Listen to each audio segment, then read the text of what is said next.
Hey James, Hi. how are you? Good, thank you. How are you? I'm all right. You're gonna show us the Worselman's The house, right? Worselmans, or I the always call it Worselmen. the Worselmen, yeah, like the Cybermen. Yeah, I am. So I'm sort of set up maybe more smoothly here with my phone Yeah, it looks pointed pretty on a cool. box, ready to demonstrate. It looks like we're standing on the set, which I like. Yeah, it's sort of like you're standing on the very front edge of the stage. It's the Yeah, view you've got here. So cool. we're going to pull out the Worselman's house, which is the smallest house, right upstage, right at the back. Yeah, Okay, here it is. They're kind of small enough to be pulled out, maybe even by the narrator, yeah. possibly.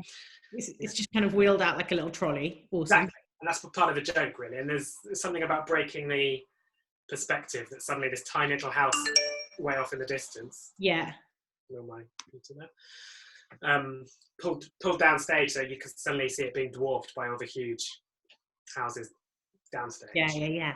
So like it'll be almost as tall as people, right? Well, yeah, exactly. I mean, you'll see when I pop it open, but yeah, it's only about 2 meters tall, or less than, so you Okay. just about squeeze. I could stand up in it because I'm quite short. You could stand up in it. I might be a bit. Yeah. Okay. So show me what's inside. So it opens, dropping down from above, almost like a drawbridge or something. So Yeah. into the bottom. So you sort of undo a bolt at the top and undo it. It drops down and sort of becomes a ramp on the floor at the front. Oh. And the idea, I mean, I've got them stuck in the model here, a kind of assortment of potatoes and potato sacks, because the Worselmen Yeah. are potato farmers. But I quite like the idea that it just explodes out when they open that, when the narrator opens that door. Yeah. Sacks and potato, like it's all been tightly packed in and it just spills out. And all the potatoes just roll everywhere. Well, I mean, in a controlled way, so you've not got a load of potatoes in the front row. Yeah, I bet the stage manager will love that. Yeah. Well, then But maybe we can have they're free all in sacks audience, or, like a free potato if you're yeah, on the yeah, right. exactly. We can stretch to however many potatoes a night. Okay. It's tiny, really. And the fun of it, which I think is what you'd always said, was that they really got to squeeze to get inside it. So I've got some little figures here. Here they are. So that's Uncle Worselman. Uncle Worselman, Willow and Winifred, and Aunt Worselman.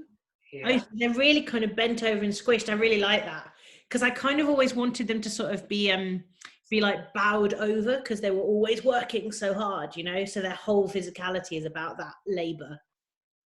And also, they can't fit in their own house because it's so small. That's the joke of it, I think. Yeah, and I really like because look, they're really clearly like they look like adopted children, right? Because they are. Yeah, so they're kind of super blonde. I think you were talking about wanting them to look like forced rhubarb, I believe. Yeah, like left in the dark. Yeah, plants that are grown in the dark, how they get all kind of long and sort of leggy and pale. Washed out and pale.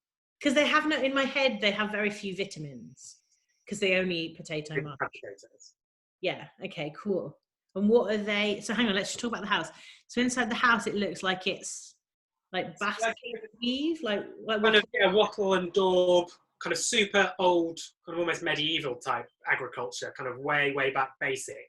Yeah. So we've got kind of really simple farming tools, sort of hoes and forks stuck up on the wall like you would almost in a shed. It's more of a sort of shed than a home, really. Yeah. And if I can spin it around without knocking everything over, there's a tiny little fireplace. You can see, yeah. It's a tiny little fireplace in that side. That's really cool because in the song, right, there's is that where the cauldron sits? Because there's I think they have ancestors that end up like made into sausages and cooked in a frying pan for being witches. So I think in my head there's this kind of cauldron that is both the frying pan the witches are cooked in and the witch's cauldron at once. I don't quite know how that's going to work staging, but I think it's a cool idea. We'll figure it out. Awesome. And what are they wearing? So yeah, I mean, we've got a vast, you can see behind me now, like the array of characters is growing and growing. you should be able to find these pictures on the website, I should say, Yeah. so that you can see them a bit more clearly than in this little video here. These Yeah, tiny. so if you're watching this and you want a more detailed view, all of these are going to be included in the packages for each family. There's a detailed character sketch that you can look at for everyone in there. But I'll just pop them here. Can you see? Oh, no. Yeah, I love them. They're really creepy. Line them up.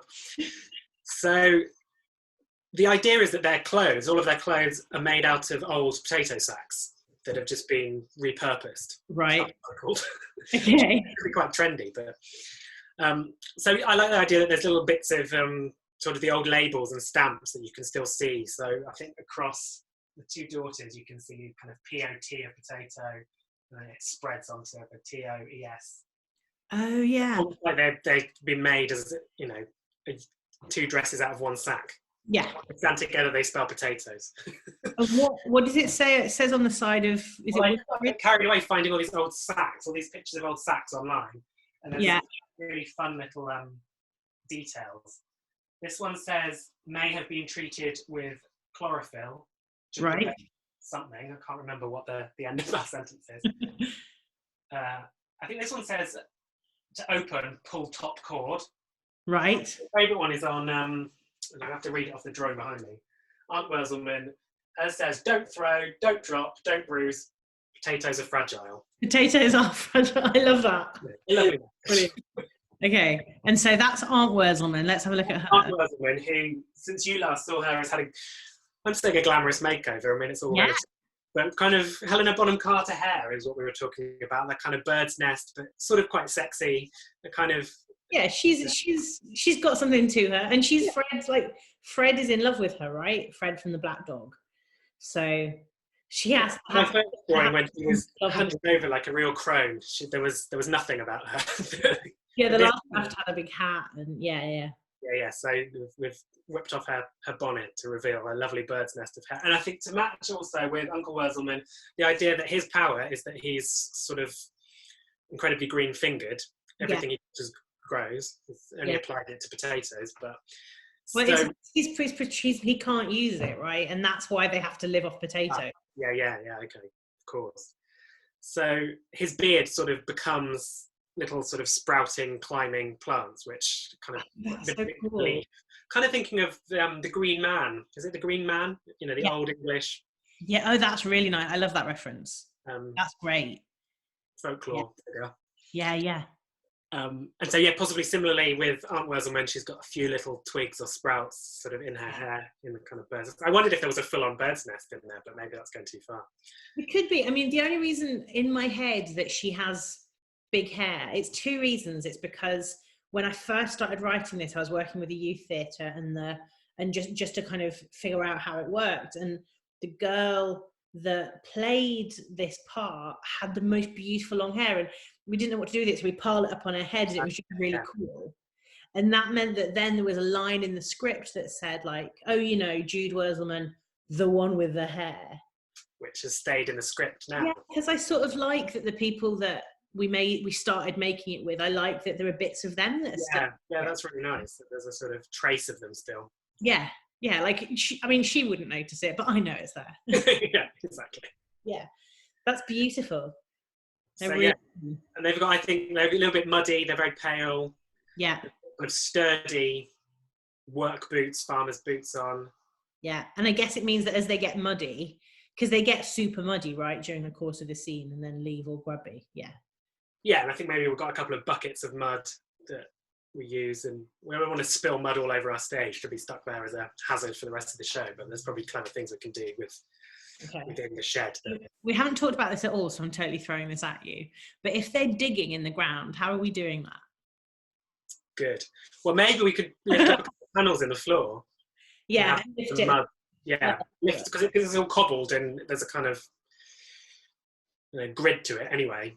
Yeah, and you quite often see like the grave in Hamlet's always done like that. Yeah, right? Exactly. It's that kind of, you could just hinge open a little flap in the floor and presto, have a load of mud in there. Cool. Enough to get maybe someone can get their garden fork in and do a bit of digging. Brilliant. Amazing. Is there anything I've missed? I don't think there's anything else they're sort of the most self-contained as a family, the smallest and kind of simplest, I think, of all of the houses that we're going to see. I kind of love, it's really nice to have the little models and see them with it. Like, that's really beautiful. This is a new development since last time, to actually put the characters, now that I've caught up, that we can put the characters into their house. Though these, of course, won't fit. It's such a squeeze that if you're a piece of cardboard, you're not going to fit. But I think... But like, I think that's the point. Human actor, you can force them in, bend them a bit. Yeah, like I'm really looking forward to giving Mark that challenge of making him like find a way to cram them all in and bring them out in an interesting way. Sort of explode out. Yeah. And I think also I should probably just say, on a practical way, there's a secret door in the back edge of the house, so the offstage edge. Got my finger in there, this side. I think that's their like secret door, that wall opens for them to get in and get preset. Yes, without real dog potatoes. And so they're only there for as short amount of time as we can get away with. They're not hiding there from the start of the show, waiting. But I already know that the people that play those roles are just going to spend every night absolutely giggling. Before the start of their scene, because they're going to be so crammed in. Do that. Playing sardines. Amazing. Brilliant. Thank you. Thanks.